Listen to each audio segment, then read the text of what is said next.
শহীদ জিয়ার জন্মবার্ষিকীর এই দিনে প্রথমে আমাকে যেটা বলতে হয় যে এরকম একজন নেতা যিনি মুক্তিযুদ্ধের ঘোষণা দিয়েছেন, যিনি রণাঙ্গনে যুদ্ধ করে হাফিজ ভাই যেটা বললেন দেশ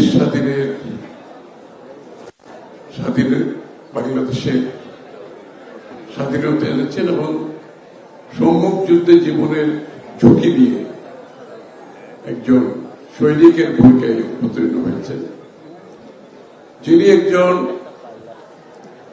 স্টেটসম্যান, সংস্কারক, সেনাপতি, রাজনীতিবিদ।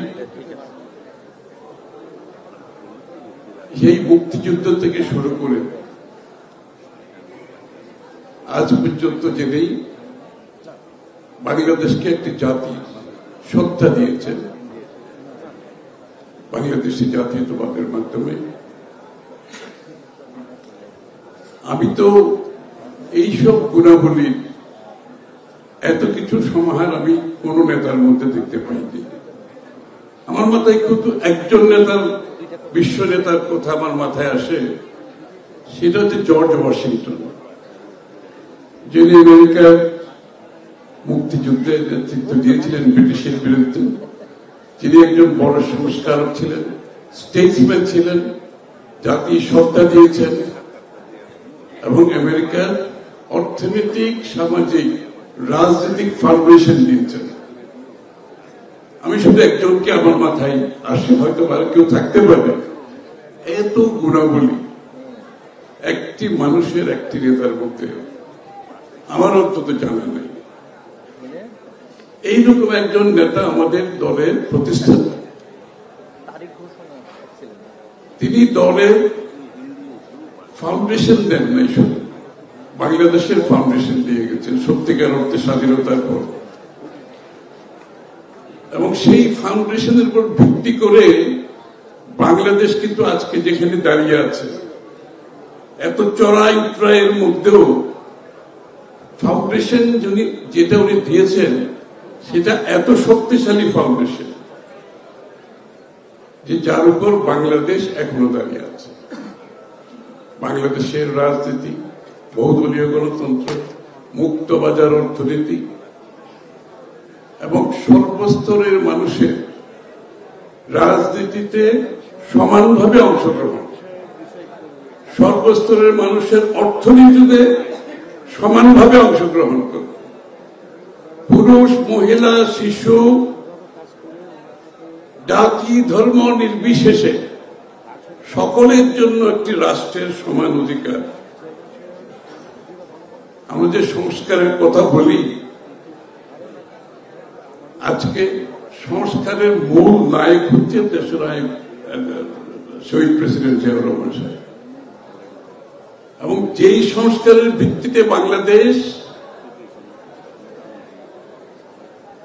এত লুটপাটের পরেও, এত নিপীড়ন নির্যাতনের পরেও, এত গুম খুন হত্যার পরেও বাংলাদেশ আজকে টিকে আছে, সামনের দিকে এগিয়ে যাচ্ছে। সুতরাং ফাউন্ডেশন যে দেশের শক্তিশালী থাকবে সেই দেশকে কেউ রুখে দাঁড়াতে পারে না, সেটি দিয়েছেন শহীদ প্রেসিডেন্ট জিয়াউর রহমান সাহেব। আমি বক্তৃতা দিচ্ছি না, আমি শুধু আরেকটা কথা বলে আমার বক্তব্য শেষ করব। রাজনীতিতে সততার উপরে কিছু নাই।